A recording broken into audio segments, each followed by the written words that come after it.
다시 한번 마음을 다짐하겠습니다. 주여 말씀하옵소서. 말씀대로 직행하는 우리 모두가 되기를 축복합니다. 오늘 설교의 제목이 나의 목자 되신 하나님, 나의 목자 되신 하나님. 다윗은 하나님을 목자라고 고백합니다. 맹수들 앞에서 생명을 던져서 양을 보호하던 자신의 경험에 근거한 것입니다. 그러니까 하나님은 나의 목자다 할 때 그냥 그냥 목자다 그런 게 아니고 이런 면에서 하나님은 나의 목자다. 그 뭔가 경험이 있으니까 이렇게 하나님 앞에 고백하는 것입니다. 우리가 믿는 하나님은 어떤 분입니까? 여러분은 하나님을 어떤 분으로 믿고 고백하고 있습니까? 내가 믿는 하나님, 목자 되신 하나님, 아니면 내가 믿는 하나님, 아버지 같은 하나님, 여러분 나름대로 다 고백하는 그 고백이 있잖아요.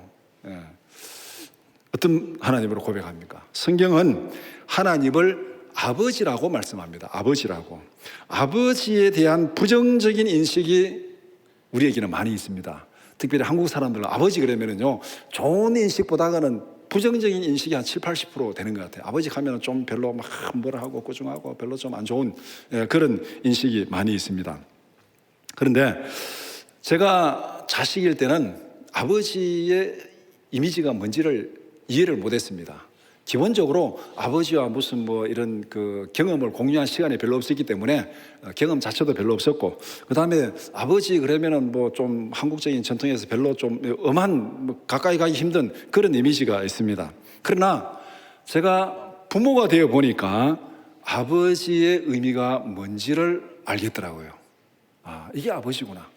하나님 아버지를 할 때 이게 아버지구나. 그래서 성경에 하나님을 아버지라 말할 때는 아버지의 이미지가 두 종류가 있습니다. 어떤 거냐면 하나는 나와 나의 아버지에게서 아버지의 이미지가 있습니다. 나와 나의 아버지 관계에서 아버지 이미지는 별로 안 좋은 이미지가 많아요. 그러나 나와 내 자식 간의 관계에서 아버지의 이미지가 있습니다. 여러분이 아버지가 되었을 때 자식에 대해서 어떤 아버지의 마음을 가지고 있는가? 그 마음은 정말 이거 설명하기 힘듭니다. 자식에 대한 그 아버지의 마음, 어머니의 마음, 부모의 마음, 이거는 여러분들이 다 경험하고 있잖아요. 그러면 성경에서 하나님을 아버지를 할 때 어떤 아버지를 말하고 있는가? 나와 아버지의 관계에서 아버지의 이미지가 아니라 나와 내 자녀들의 관계에서 아버지의 이미지를 말하고 있습니다. 그것이 성경에서 하나님을 아버지라고 소개하는 그 이미지입니다. 그래서 여러분들이 자녀를 길러보면은 아버지가 어떤 건지, 어머니가 어떤 건지, 부모의 심정이 어떤 건지를 여러분들이 잘 알고 지금도 경험하고 지금도 고대하고 있잖아요. 기대하고 있잖아요. 지금도 막 기도하는 대부분의 제목이 뭡니까? 기도하는 전부가 하여튼 눈 감을 때까지 기도하는 기도 보따리가 자식 아닙니까? 자식. 여러분들은 자식에 대해서 어떤 마음을 가지고 계십니까? 우리를 향한 하나님의 마음이 바로 그런 것입니다. 우리를 향한 하나님의 마음, 우리를 향한 하나님이 나의 아버지인데 내가 자식들에게 가졌던 그 마음, 그 아버지의 마음, 그 어머니의 마음, 그 마음이 나를 향하신 하나님의 마음이다. 그래서 누가복음 15장에 기록된 탕자의 비유에서 아버지의 마음이 어떤 건지를, 하나님의 마음이 어떤 건지를 거기에서 잘 설명을 하고 있습니다. 자식이 아버지의 불효하고 돈 내놔라고 유산 내놔라, 돌아가시지도 않는데 유산 내놔라 땡깡 부리고 그래가지고 돈 다 가져가가지고 탕진하고 다 하고 돌아왔습니다. 그럼 이제 폐죽여야 되잖아요. 폐죽여야 되는데 일체 거기에 대해서 잘못을 탓하지 않고 다 회복시켜 주시고 살아왔다는 그 사실 자체로만도 기뻐하고 즐거워하는 그 아버지의 마음, 그것이 우리를 향한 하나님의 마음이다. 그래서 성경은 하나님 아버지라 그렇게 말하고 있습니다. 하나님은 우리를 사랑하시는 전지전능하신 아버지입니다. 아멘입니까? 다윗은 하나님을 목자라고 고백합니다. 어떤 면에서, 어떤 의미에서 그렇게 고백하는지 오늘 말씀을 통해서 함께 살펴보고자 합니다. 함께 읽은 시편 23편 1절에서 6절을 두 부분으로 나눠서 함께 살펴보고자 합니다. 첫 번째는 필요를 채우시는 하나님, 1절에서 3절. 두 번째는 안전을 지키시는 하나님, 4절에서 6절입니다. 먼저 1절에서 3절은 우리의 필요를 채우시는 하나님에 대해서 말씀합니다. 첫 번째, 다윗은 하나님을 목자로 소개합니다. 이 시편 23편 보면은 목자 하나님, 양, 자기 백성. 이게 완전히 왔다 갔다 합니다. 왔다 갔다 하는 거예요. 하나님이 나의 목자, 그 다음에 나는 하나님의 양, 나는 하나님의 백성. 그러니까 목자와 하나님의 이미지, 그 다음에 양과 성도의 이미지, 이 둘이 왔다 갔다 하면서 그렇게 사용됩니다. 그러니까 양이 목자고, 목자가 하나님이고, 양이 성도고, 나고, 이렇게 지금 23절에서 계속 절이 바뀔 때마다 왔다 갔다 하면서 그렇게 설명을 하고 있습니다.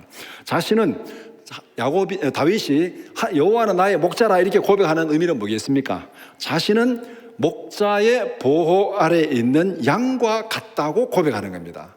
하나님이 나의 목자시니까 나는 목자의 보호 아래에 있는 양과 같습니다. 이 고백이 어떤 의미겠어요?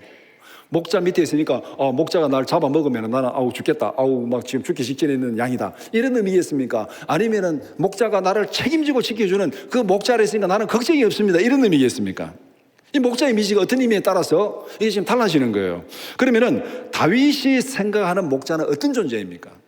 다윗이 생각하는 목자, 다윗이 자기가 경험한, 다윗이 목동이었잖아요. 목동에 있으면은 자기가 생각하는 목자 이미지가 뭔지를 알아야만 이 다윗이 고백하는 이 의미가 뭔지를 알 수 있습니다. 사꾼 목자라면은, 누가 예수님이 말한 대로 사꾼 목자라면은 이리가 오면은 도망쳐버리고 양이 죽든지 말든지, 그런 목자 아래 있으면은 양은 늘 이게 스트레스 받아서 언제 죽을지 몰라요.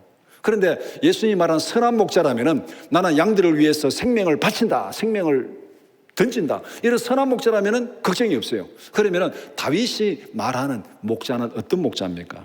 사무엘상 17장 34절 35절 말씀 같이 보겠습니다. 다윗이 사울에게 말하되 주의 종이 아버지 양을 지킬 때에 사자나 곰이 와서 양떼에서 새끼를 물어가면 내가 따라가서 그것을 치고 그 입에서 새끼를 건져내었고 그것이 일어나 나를 해하고자 하면 내가 그 수염을 잡고 그것을 쳐 죽였나이다. 어떤 목자 이미지입니까? 양들을 위해서 내 생명 돌보지 않고 사자나 곰이 와서 양을 물고 가면은 내가 쫓아가가지고 그 양을 구출했고 그 다음에 그 맹수들이 내게 덤비면은 내가 그 수염을 잡아가지고 쳐주겠습니다. 이 말은 다른 말로 말하면은 양의 생명을 구원하기 위해서 나는 내 생명을 던졌습니다. 내 생명을 던졌습니다. 이렇게 지금 경험을 하는 거예요. 그러니까 여러분들 하나님을 아버지라고 말할 때 여러분들 부모 입장에서 자식을 위해서 생명을 던질 수 있지요? 막상 그래 못하더라도 마음은 다 그래서 자식을 위해서 생명을 던질 수 있어요. 제가 혼자서 그런 질문을 해봤습니다. 내가 부모를 위해서 내 생명을 던질 수 있을까? 불가능한 것 같다. 내가 마누라를 위해서 내 생명을 던질 수 있을까? 그것도 불가능한 것 같다. 내가 자식을 위해서 내 생명을 던질 수 있을까? 그거는 어쩌면 가능하겠다. 그거는 가능할 수도 있겠다. 그런 생각을 했습니다. 그거는 가능할 수도 있겠다. 그만큼 우리가 자식을 위해서 생명을 던지는 그 부모의 마음, 그것이 지금 목자가 양들을 위해서 생명을 던지는 그것을 지금 여기서 말씀하고 있습니다. 그러니까 다윗은 양들을 위해서 생명을 던지는 목자로서 자기 경험이 있기 때문에 하나님을 나의 목자라고 고백하는 거예요. 우리는 자식을 위해서 생명을 던지는 아버지의 마음, 어머니의 마음을 경험했다면 우리는 하나님을 나의 아버지라고 고백할 수 있는 거예요. 하나님이 나의 아버지예요. 나를 괴롭힌 내게 엄한 나와 아버지의 관계에서 아버지가 아니라 나와 자식의 관계에서 내가 가졌던 그 아버지의 마음, 그것이 하나님의 마음이라는 겁니다.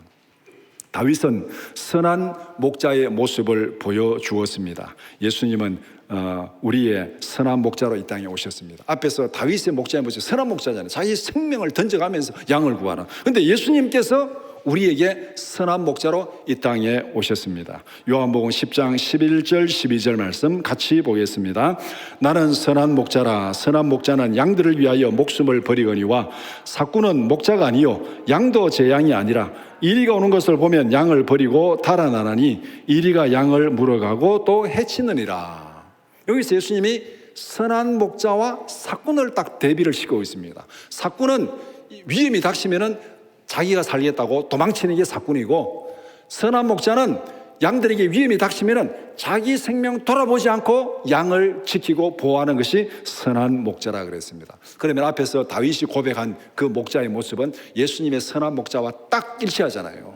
곰들이, 사자들이 왔을 때 자기 생명 내던져가지고 그 곰들을 구출하는 그 모습. 그래서 여호와는 나의 목자다. 나는 이런 목자였습니다. 이런 목자였습니다. 그러니까 하나님께서 내게 이런 목자가 되어 주십시오. 이렇게 고백하는 것이 여호와는 나의 목자라. 그렇게 고백합니다. 생명을 던지는 선한 목자의 보호 아래에 있는 양들은 부족함이 없습니다. 부족함이 없다는 것은 모든 욕구를 다 채워준다는 말이 아닙니다. 이것도 주고 저것도 욕구를 다 채워준다는 말이 아니라 모든 필요를 채워준다는 말입니다.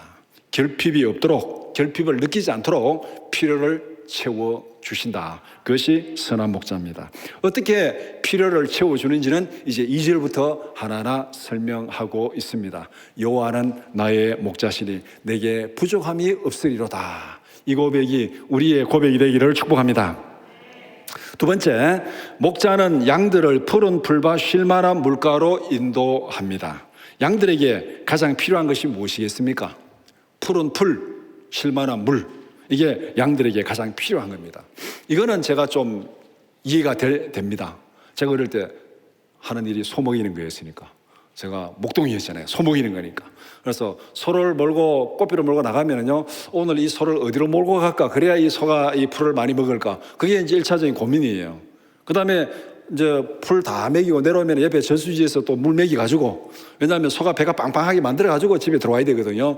그래야 오늘 소 잘 먹이네. 그렇게 말 듣지. 뭐 이래야 소가 막 배가 쭉 꺼져 들어오면 오늘 어디 가서 깽판 치다가 지금 소를 이렇게 굶겨가지고 왔냐고 이렇게 또 꾸중을 듣거든요. 그러니까 이 소를 몰고 나올 때 제일 관심이 어디 가면 소가 풀을 많이 뜯어 먹을까? 또 어디 가면 또 물을 마실까? 이것이 소꽃배를 잡고 나오는 그 소 먹이는 아이의 관심입니다. 그러니까 양들에게 있어서 목동에 제일 관심이 뭐냐면은 어떻게 하면은 양들을 푸른 풀과 쉴 만한 물가로 인도할까? 양들에게 가장 필요한 것은 바로 푸른 풀과 쉴 만한 물가입니다. 양들의 필요를 채워주는 겁니다. 목자의 첫 번째 관심은 양들의 필요를 채워주는 것, 먹고 마시는 걸 채워주는 것. 오늘 우리에게 말하면은 의식주를 해결하는 것입니다. 의식주, 먹고 마시고 살아가는 이 의식주를 해결해 주는 것. 그러니까 이 목자가 양들을 푸른 풀과 쉴 만한 물가로 인도하니까 양들에게는 뭐가 더 필요하겠습니까? 거기 가서 자기가 뜯어먹으면 돼요. 풀이 많으니까 뜯어먹으면 되고, 물이 있으니까 마시면 되고, 뭐 거기서 또 게을러가지고 굶는 놈은 할 수 없고, 거기서 뜯어먹으면 되는 거예요. 목자는 양들의 필요가 채워지는 장소로 양들을 인도합니다. 푸른 풀밭, 쉴 만한 물가로 인도하는 것은 목자가 양들을 데리고 어디로 갑니까? 푸른 풀이 있는 곳, 쉴 만한 물이 있는 곳으로 지금 양들을 데려갑니다. 그래서 그 양들의 필요가 채워지는 그곳으로 목자가 양들을 인도해 간다. 그렇게 말씀합니다. 그런데 여기서 딱 한 가지 우리가 생각할 것은 지금 시편 23편에서 말하는 이 푸른 풀밭, 쉴 만한 물가 가는 이 환경은 뉴질랜드의 초장이 아닙니다. 이게 지금 저 대관령 삼양 목장이 아닙니다. 여기는 사막지대입니다. 사막지대. 뉴질랜드 푸른 초장 같으면 뭐 눈에 보이는 게 전부 풀이니까 걱정이 없는데 여기는 지금 사막지대예요. 사막지대. 사막지대에 푸른 풀밭과 쉴 만한 물가는 양들의 눈에는 보이지 않습니다. 지금 이게 양들의 눈에 보이는 거는 광야예요. 광야. 바위고 사막이고 모래고 골짜기고 이것만 보입니다. 그런데 목자는 푸른 풀이 있는 곳을 알고 있습니까? 모르고 있습니까? 목자는 알고 있어요. 목자는 어디 가면은 물이 있는지 알고 있습니다. 그래서 양들은 목자 인도함을 따라가면 되는 겁니다. 그래서 이 목자들은 양 사막 기후에서 목자들은 양을 몰고 풀이 있는 곳을 찾아서 막 헤매가지고 풀이 있는 데 가고 물이 있는 곳에 헤매가지고 물이 있는 데 갑니다. 어떻게 알 수 있습니까? 창세기 보면은 야곱이 요셉에게 양을 치러 간 형들에게 심부름 시키잖아요. 가지고 잘 있는지 알아봐라. 그러니까 요셉이 이제 처음에 형들이 가는 그 양 치는 곳으로 갔습니다. 가니까 형들이 거기 없어요. 지나간 사람이 물으니까 또 다른 지역으로 갔다. 다른 지역으로 갔다. 또 요셉이 막 다른 지역으로 찾아갑니다. 무엇을 얘기하고 있습니까? 한 군데에서 양을 치는 거 아니에요. 푸른 풀밭, 쉴 만한 물가, 뭐 뉴질랜드 초장 같으면 거기 한 군데 있으면 되는데 풀이 여기 조금 있고 저기 조금 있고 여기 풀 다 먹으면 또 다른 거 찾아가야 됩니다. 또 찾아가가지고 또 거기에 또 풀 먹이고 또 찾아가서 거기에 풀 먹이고 이렇게 다니는 것이 지금 사막지대에서 목자들이 양을 치는 모습입니다. 그러면은 양들은 지금 자기들 눈에 푸른 풀이 안 보이고 물이 안 보여요. 그러니까 목자들은 그것을 알고 있습니다. 어디 가면 풀이 있는지. 그래서 목자들이 양을 데려가면은 양들은 따라가면 돼요. 자기 눈들 앞에나 막 사막이 있고 골짜기 있는데 이 목자가 우리 굶어 죽이려 하나, 왜 이쪽으로 하나, 물인데 가야지, 풀인데 가야지, 뭐 양들이 그렇게 불평하고 따라가면 되겠습니까? 자기들은 몰라 안 보이니까 따라가면 돼요. 이스라엘의 광야 40년의 실패를 여기서 돌아봐야 됩니다. 하나님은 이스라엘을 적과 꿀이 흐르는 땅으로 인도하시겠다고 약속하셨고 그 일을 위해서 애굽에서 인도해 내었습니다. 그 길은 사막을 통과하는 광야 길입니다. 이스라엘의 눈에는 보이지 않습니다. 적과 꿀이 흐르는 땅이 보이지 않아요. 그러나 하나님은 알고 있습니까? 모르고 있습니까? 하나님은 알고 있습니다. 하나님은 계획을 다 세우고 있어요. 그런데 이스라엘 백성들의 눈에는 사막만 보이고 바위만 보이고 골짜기만 보이고 그것만 보입니다. 광야 여정이 힘들다고 이스라엘은 원망하고 불평했습니다. 그런데 하나님은 그 가운데서도 만나를 주시고 메추라기를 주시고 반석에서 물을 내서 필요를 채워주시고 의복이 떨어지지 않도록 그렇게 하셨습니다. 적과 꿀이 흐르는 땅으로 인도하셨습니다. 양이 할 일은 무엇입니까? 목자의 인도함을 믿고 순종하고 따라가면 되는 거예요. 이스라엘 백성들이 하나님의 인도함을 믿고 따라가면 약속의 땅 가나안에 도달합니다. 그런데 그 가는 과정에 좀 힘들다고 막 불평하고 원망하고 불순종하다가 이제 광야에서 죽은 거죠. 약속의 말씀을 믿고 순종하고 실천하는 우리 모두가 되기를 축복합니다. 우리 눈에는 안 보이지만 목자의 눈에는 보입니다. 어디에 풀이 있는지, 어디에 물이 있는지 목자는 그것을 알고 양을 인도해 갑니다. 우리 눈에는 안 보이지만은 하나님의 눈에는, 예수님의 눈에는 보입니다. 그러니까 우리는 그 인도함을 따라가면 될 줄 믿습니다. 세 번째, 하나님은 자신의 이름을 걸고 우리를 의의 길로 인도하십니다. 하나님은 우리의 육체의 필요를 채워주십니다. 그것뿐만 아니라 우리의 영적인 필요를 채워주십니다. 그러니까 2절은 양의 얘기였는데 3절은 의의 길로, 사람의 얘기잖아요. 백성의 얘기잖아요. 성도의 얘기잖아요. 그러니까 이 양과 성도가 왔다 갔다 하는 게 바로 2절은 양 얘기고 3절은 다윗 얘기고 하나님의 백성들 얘기고 이렇게 지금 왔다 갔다 하는 거죠.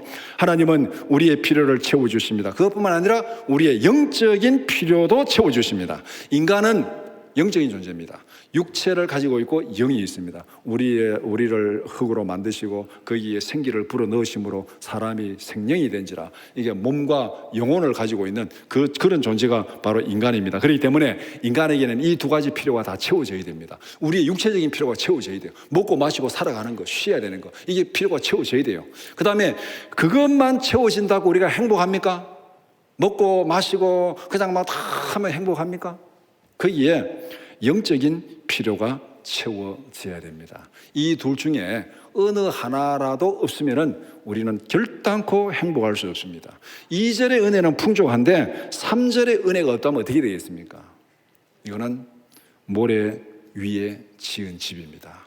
심판 때 다 무너지고 다 심판 멸망 다 하는 거예요. 그렇기 때문에 우리에게는 2절의 은혜도 필요하고 3절의 은혜도 필요하고 이 둘이 함께 갈 때 우리가 온전한 행복한 삶을 살 수 있습니다. 의의 길은 우리의 눈에 보이지 않습니다. 이 세상에는 거짓과 속임수가 너무나도 판을 치고 있습니다.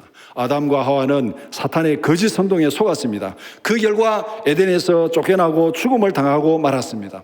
우리의 영적인 상황은 아담의 상황과 조금도 다르지 않습니다. 어쩌면 더 심각합니다. 사탄이 더 날뛰고 있는 것이 지금 우리가 살아가는 이 영적인 상황입니다. 우리 주위에 거짓 선동이 얼마나 많습니까? 의의 길은 우리 눈에 보이지 않기 때문에 이런 거짓으로 이런 이단으로 저런 거짓으로 온갖 거짓 선동을 다 하고 있습니다. 그 거짓 선동의 배후에는 사탄이 있습니다. 영적인 배후가 있습니다. 거짓말, 정말 저거 말도 안 되는 거짓말을 지속적으로 끝까지 따라가는 사람들은 영적인 배우. 사탄이 그 눈과 귀를 어둡게 했기 때문에 돌아설 수가 없습니다. 베드로전서 5장 8절 말씀 같이 보겠습니다. 근신하라 깨어라 너희 대적 마귀가 우는 사자같이 두루다니며 삼킬 자를 찾나니.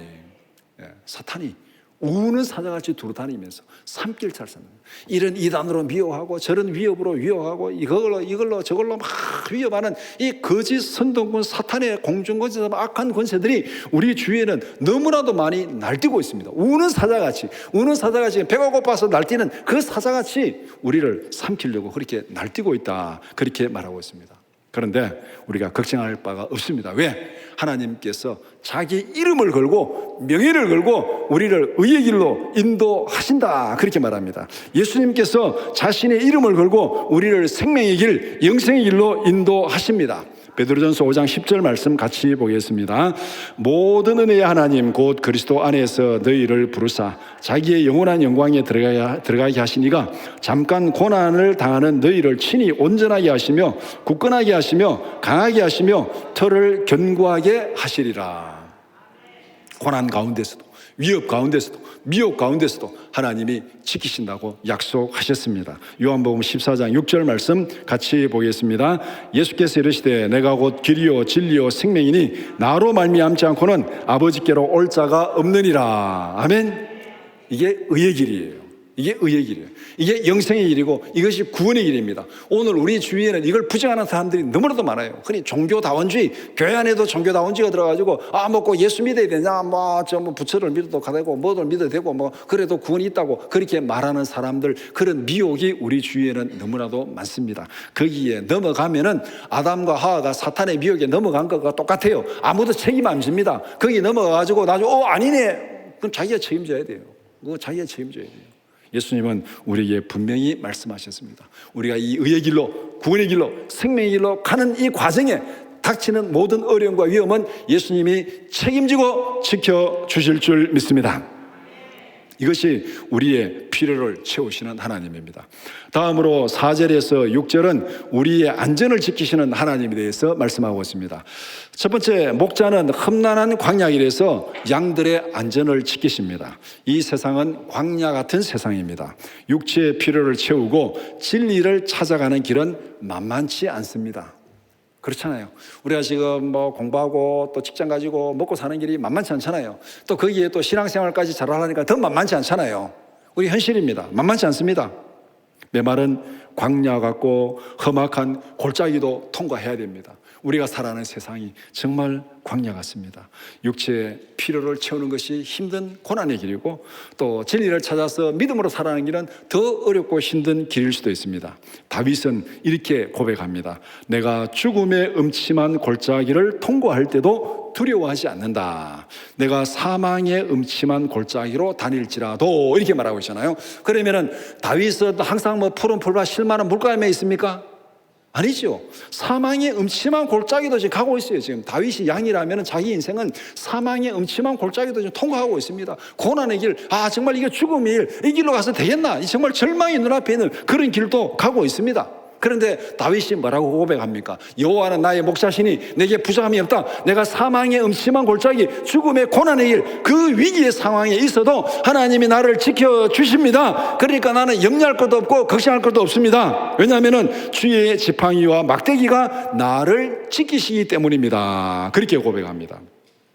하나님께서 이스라엘을 광야 40년 동안 지키시고 인도하셨습니다. 구름 기둥으로, 불 기둥으로 지키시고 인도하셨습니다. 우리가 생각할 때 구름 기둥, 불 기둥이 뭐가 필요하냐? 우리는 지금 이 사막 기후를 안 겪어봐가지고 몰라요. 사막에서 이 낮에 햇볕, 이거는 정말 절망적인 거예요. 이제 우리가 요나서 읽어보면 알잖아요. 그 햇볕이 얼마나 강한지. 그런데 그 사막 기후는 또 밤이 되면은 또 추워가지고, 갑자기 또 추워가지고 완전히 막 견디지 못하는 이 일교차가 너무너무 심한 그런 기후가 사막 기후입니다. 거기에서 하나님께서 낮에는 구름 기둥으로 여러분들 떼약볕에 막 여름에 떼약볕에 길을 가는데 구름이 쫙 끼면 얼마나 좋습니까? 정말 시원하고. 그런데 밤이 되면 춥습니다. 거기에 불기둥으로 따뜻하게 난로를 피워주는 거예요. 그래서 구름기둥, 불기둥으로 지키시고 인도하셨습니다. 하나님은 우리를 지키시고 보호하십니다. 시편 121편 5절 6절 같이 보겠습니다. 여호와는 너를 지키시는 이시라. 여호와께서 내 오른쪽에서 내 그늘이 되시나니 낮의 해가 너를 상하게 하지 아니하며 밤의 달도 너를 해치지 아니하리로다. 낮의 해, 밤의 달, 또 해치지 않아. 낮에 더위도 너를 해치지 않게 구름 기둥으로, 밤의 추위도 너희를 해치지 않도록 불기둥으로 하나님께서 그렇게 인도하신다고 광야의 삶을 통해 보여주셨고, 그 다음에 시편의 고백을 통해서 그렇게 말씀하고 있습니다. 예수님은 우리의 선한 목자로 이 땅에 오셨습니다. 예수님께서 우리의 안전을 지키시고 영생의 길로 인도하십니다. 요한복음 10장 10절 말씀 같이 보겠습니다. 도둑이 오는 것은 도둑질하고 죽이고 멸망시키려는 것뿐이요 내가 온 것은 양으로 생명을 얻게 하고 더 풍성히 얻게 하려는 것이라. 이 세상에는 우리의 생명을 착취하고 멸망의 길로 이끌어가기 위해서 온 도적대가 많이 있습니다. 공중권세 잡은 악한 영들의 역사가 바로 도적대입니다. 도적대.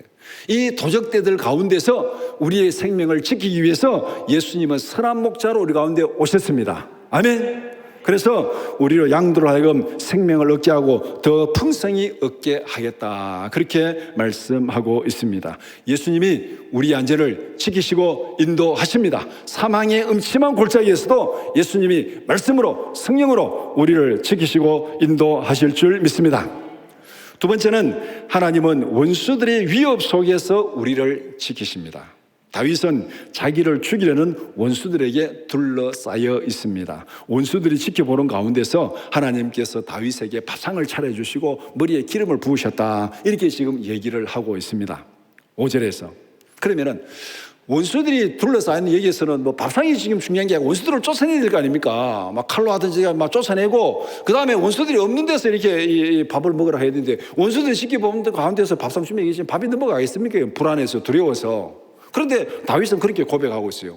원수들이 지켜보는 가운데서, 원수들이 둘러싸인 거기에서 하나님이 밥상을 차려주시고 자기 머리에 기름을 부었다, 이렇게 고백하는데, 이것은 유목민들의 풍습을 알아야 이 말의 의미가 무엇인지를 알 수가 있습니다.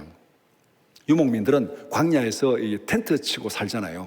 광야에 텐트 치고 사니까 거기 사람들 뭐 이렇게 많이 없고, 광야인데 그 손님이 찾아오면은 그 밤에 누가 책임집니까? 아무도 책임질 사람이 없어요. 주인이 나쁜 맘 먹고 이 사람 죽여도 아무도 보는 사람도 없고 그냥 아무도 어떻게 책임질 수가 없어요.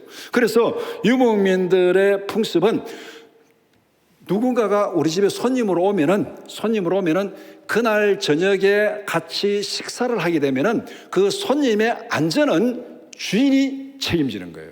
손님의 안전은. 손님이 왔습니다. 그날 저녁에 같이 내가 식사를 했습니다. 그러면 그 손님이 우리 집에 머물리는 동안에 무슨 해를 당하거나 아니면은 뭐 생명의 위협을 받거나 죽음을 당하나, 그러면은 모든 책임은 그날 저녁에 식사한 주인, 식탁의 주인이 그 손님의 모든 안전에 대해서 책임을 져야 됩니다. 그래야만 이게 안전이 보장되잖아요. 어느 집에 가가지고도. 안 그러면 안전이 보장이 안 되는 거예요. 그래서 유목민들의 풍습은 같이 식사하면은 저녁에 식사한 그 식탁의 주인이 자기 집에 온 모든 손님의 안전을 책임지는 것, 자기 생명을 내어던져서 이 생명의 안전을, 손님의 안전을 책임져야 됩니다. 그래서 이런 모습이 창세기 19장에 보면은 우리의 문화 풍습에는 도무지 이해될 수 없는 게 나오는데, 이 하나님의 천사가 소돔에 있는 롯의 집에 갔습니다. 롯의 집에 가니까 요 롯이 그 천사들을 맞아들여가지고 같이 저녁 식사를 합니다. 창세기 19장의 내용이에요. 같이 저녁 식사를 하는데, 저녁 식사하고 이제 좀 쉬려는데 동네 불량배들이 몰려와가지고 집 앞에 와서 그 손님 오면 내 끌어내라 우리가 상환하리라 막 그렇게 막 소동을 칩니다. 소동을 치니까 롯이 어떻게 합니까? 이 손님은 건드리지 마라. 내가 내 딸들을 내어줄 테니까 걔들은 마음대로 하더라도 이 손님은 건드리지 마라. 이게 좀 우리가 이해가 안 되잖아요. 자기 딸들을 내어주고 손님을 시키는, 이게 도무지 이해가 안 되는데, 이게 뭐냐면은 자기 집에 온 저녁에 같이 식사를 하는 손님의 안전을 지키는 것은 자기 자신을 내어주는 것보다가 더 중요한 거예요. 그러니까 손님의 안전을 지키기 위해서는 자기 가족을 희생해서라도 손님을 지켜야 되는 것이 바로 유목민들의 풍습입니다. 이런 풍습에서 바로 롯의 행동이 그렇게 나온 것입니다. 그러면은 자, 이런 배경을 가지고 하나님께서 다윗에게 식탁을 차려주시고 하나님께서 함께 식사를 했습니다. 그러면은 다윗의 생명은 누가 책임져야 됩니까? 하나님이 책임져야 되는 거예요. 하나님이 책임져.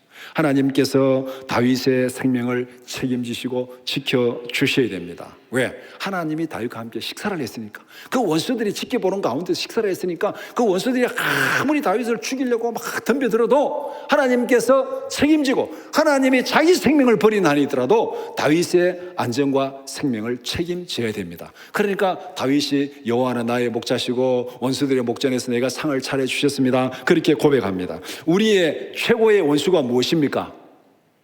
남편이에요? 마누라예요? 우리의 최고의 원수는 죄와 죽음입니다. 최고의 원수는 죄와 죽음입니다. 우리를 범죄하게 만들고 우리를 유혹하고 우리를 멸망하게 만들고 죽음을 이끄는 이것이 최고의 원수입니다. 우리는 누구와 함께 식사를 합니까? 죄와 죽음이 우리를 삼키려고 우는 사자같이 날뛰고 있는데 그러면 우리는 누구의 보호를 받고 누구와 식사를 함께 합니까? 예수 그리스도와 함께 식사를 합니다. 새 언약의 식탁, 성찬의 의미가 바로 여기에 있습니다.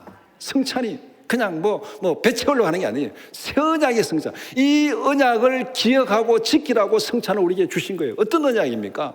예수님께서 새 언약으로 세우신 그걸 기억하라고 우리에게 성찬을 주신 거예요. 누가복음 22장 19절 20절 같이 보겠습니다. 또 떡을 가져 감사 기도하시고 떼어 그들에게 주시며 이르시되 이것은 너희를 위하여 주는 내 몸이라. 너희가 이를 행하여 나를 기념하라 하시고 저녁 먹은 후에 잔도 그와 같이 하여 이르시되 이 잔은 내 피로 세우는 새 언약이니 곧 너희를 위하여 붓는 것이라. 우리가 성찬을 지키는 것은 떡을 먹는 것은 우리를 위해서 자기 몸을 내어주신 예수님의 몸이고 잔을 마시는 것은 우리를 위해서 흘리신 예수님의 피고 그것을 먹으라. 그것을 먹으면서 나를 기념하라. 새 언약 예수님의 식탁입니다. 예수님의 식탁. 예수님께서 마지막 6월절 만찬에 제자들을 불러 모아놓고 같이 식사하면서 이렇게 한 거예요. 그리고 이것을 내가 올 때까지 기념해서 지키라. 이 말은 뭡니까? 내가 올 때까지 이 식탁을 잊어버리지 말고 식탁을 같이 해라. 그러면은 이 식탁의 약속을 내가 지켜주겠다 이 말 아닙니까? 예수님과 함께 식사하는 것이 성찬이에요. 성찬. 그러면은 예수님께서 그 성찬의 약속, 마지막 6월절 새 언약의 약속을 예수님께서 지키시겠다고 약속하신 겁니다. 우리가 예수님과 함께 식사했으니 우리의 생명은 누가 책임지는 거예요? 예수님이 책임지는 거예요. 예수님은 자신의 생명을 던져서 우리를 죄와 죽음에서 구원하셨습니다. 우리는 성찬을 통해서 예수님과 함께 식사를 했습니다. 우리의 안전과 우리의 영원한 구원, 영원한 영광은 예수님이 지켜주실 줄 믿습니다. 세 번째, 하나님과 식탁의 교제는 한 번으로 끝나지 않습니다. 식탁의 교제는 하나님의 집에서 영원히 사는 것으로 지속됩니다. 6절에서 내가 여호와의 집에 영원히 살리로다. 하나님의 집에 사는 것에는 두 가지 의미가 있습니다. 하나님의 집에 있으니까 누가 간섭하고 누가 해치겠습니까? 누가 위협하겠습니까? 여호와의 집에 영원히 살리로다. 아무도 해칠 자가 없어요. 여호와는 나의 목자시니까 선한 목자, 생명을 바쳐서라도 나를 지키시는 선한 목자인데 그 하나님의 집에 영원히 있으니까 누가 나를 해치겠어요? 이거보다 더 안전한 게 없잖아요. 그러니까 마지막에 나는 여호와의 집에 영원히 살리로다 이렇게 고백을 하는데 여호와의 집에 영원히 살리로다 여기에 두 가지 이미지가 들어있습니다. 첫 번째는 도피성입니다. 도피성. 여호수아 20장 2절 3절 말씀 같이 보겠습니다. 이스라엘 자손에게 말하여 이르기를 내가 모세를 통하여 너희에게 말한 도피성들을 너희를 위하여 정하여 부지 중에 실수로 사람을 죽인 자를 그리로 도망하게 하라. 이는 너희를 위해 피의 보복자를 피할 곳이니라. 사람이 살아가다가 무의식 중에 사람을 죽였습니다. 그러면 그 형제나 가족들이 와서 나를 죽여도 할 말이 없어요. 내가 죽였으니까. 나는 억울하게 그렇게 무의식 중에 의도 없이 죽였는데 사람들이 와서 내게 피해 보복을 해도 나는 할 말이 없는 거예요. 그럴 때 어떻게 하느냐? 도피성으로 피해라. 도피성으로 들어가면은 거기는 피해 보복자들이 근접하지 못한다. 거기서 안전하게 제사장이 판단해서 거기서 안전하게 생활해라. 이것이 바로 지금 여호와의 집에 영원히 살리로다. 내가 죄가 있고 그렇지만은 피해 보복자들이 나를 따라오지만은 하나님의 집에 있으면은 안전하게 보호받습니다. 그러니까 내가 여호와의 집에 영원히 살리로다. 그 다음에 이 두 번째 이미지는 새 하늘과 새 땅에서 누리는 하나님의 영원한 집입니다. 요한계시록 21장 1절에서 4절 말씀 같이 보겠습니다. 또 내가 새 하늘과 새 땅을 보니 처음 하늘과 처음 땅이 없어졌고 바다도 다시 있지 않더라. 또 내가 보매 거룩한 성 새 예루살렘이 하나님께로부터 하늘에서 내려오니 그 준비한 것이 신부가 남편을 위하여 단장한 것 같더라. 내가 들으니 보좌에서 큰 음성이 나서 이르되 보라 하나님의 장막이 사람들과 함께 있으며 하나님이 그들과 함께 계시리니 그들은 하나님의 백성이 되고 하나님은 친히 그들과 함께 계셔서 모든 눈물을 그 눈에서 닦아주시니 다시는 사망이 없고 애통하는 것이나 곡하는 것이나 아픈 것이 다시 있지 아니하리니 처음 것들이 다 지나갔음이러라. 하나님의 장막이 함께 내려와서 하나님이 우리와 영원히 함께 있다. 그러니까 거기에는 아픈 것이나 곡하는 것이나 모든 눈물을 다 닦아주시고 사망이 다시 없다. 이것이 바로 하나님의 집에서 영원히 살아가는 것. 다윗이 마지막 6절에서 고백하는 것, 내가 여호와의 집에서 영원히 살리로다. 이 고백이 바로 새하늘과 새 땅에서 이루어질 영원한 영광, 영원한 생명을 말씀합니다. 예수 그리스도 안에서 하나님의 영원한 즐거움에 참여하는 우리 모두가 되기를 축복합니다. 말씀을 정리해 봅시다. 다윗은 이렇게 고백합니다. 여호와는 나의 목자시니 내가 내게 부족함이 없으리로다. 다윗의 고백이 오늘 이 시간 우리 모두의 고백이 되기를 축복합니다. 우리가 믿는 하나님은 전지전능하신 우리의 아버지입니다. 우리는 하나님의 상속자들입니다. 하나님의 상속자들에게는 불안과 두려움이 없습니다. 하나님의 상속자들에게는 결핍이 없습니다. 부족이 없습니다. 천지만물이 다 하나님의 것인데 뭐가 부족하고 뭐가 결핍이 있습니까? 내가 사망의 음침한 골짜기를 통과할 때도 있습니다. 그러나 그때 누구에게 보고하면 됩니까? 나를 지키시는 선한 목자 예수님 하나님께 보고하면 될 줄 믿습니다. 뭘로 보고합니까? 기도로 보고하면 돼요. 내가 원수들에게 둘러싸여 있습니다. 위험 가운데 있습니다. 누구에게 보고하면 됩니까? 하나님께 보고하면 됩니다. 기도로 보고하면 됩니다. 여러분들 톡하고 문자 보내고 지하철에도 끊임없이 가고 있잖아요. 지하철 가면 끊임없이 가고 있습니다. 이 끊임없이 가지 말고 성경은 뭐라고 말합니까? 쉬지 말고 기도하라. 쉬지 말고 기도하라. 이게 무슨 얘기예요? 우리가 살아가다가 힘들고 어려운 상황이 있으면 끊임없이 쉬지 말고 하나님께 보고하라. 하나님께 보고하면 하나님이 들으시고 지키시고 인도하십니다. 그러니까 여러분들 앞에서 하나님이 누구라 그랬습니까? 아버지라 했죠. 아버지. 자식을 향한 아버지의 마음. 아버지의 마음이 어떤 마음이에요? 자식이 원하면 다 주잖아요. 그러니까 여러분들 보이스피싱도 당하는 거예요. 엄마 내 지금 액정이 깨졌는데 빨리 돈 보내줘. 액정 갈아야 돼. 그래 빨리 해야지. 그래 돈 보내주잖아요. 그래 보이스피싱 당하는 거잖아요. 이 부모의 마음을 이용해가지고 도둑질하는 놈들이 있잖아요. 이게 뭐를 의미합니까? 자식이 보고하면은, 자식이 도움을 요청하면은 부모는 즉각적으로 반응합니다.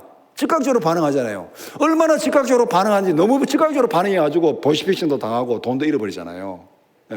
이만큼 즉각적으로 반응하는 것이 부모의 마음이에요. 그것이 하나님의 마음이에요.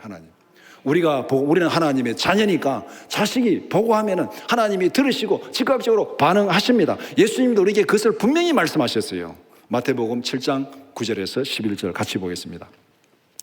너희 중에 누가 아들이 떡을 달라 하는데 돌을 주며 생선을 달라 하는데 뱀을 줄 사람이 있겠느냐? 너희가 악한 자라도 좋은 것으로 자식에게 줄 알거든 하물며 하늘에 계신 너희 아버지께서 구하는 자에게 좋은 것으로 주시지 않겠느냐? 아버지의 모습이 어떤 모습이에요? 나와 아버지의 관계에서 아버지의 모습이 아니라 나와 자식의 관계에서 아버지의 모습을 얘기하고 있잖아요. 자식이 떡을 달라는데 돌을 주겠습니까? 자식이 생선을 달라는데 뱀을 주겠습니까?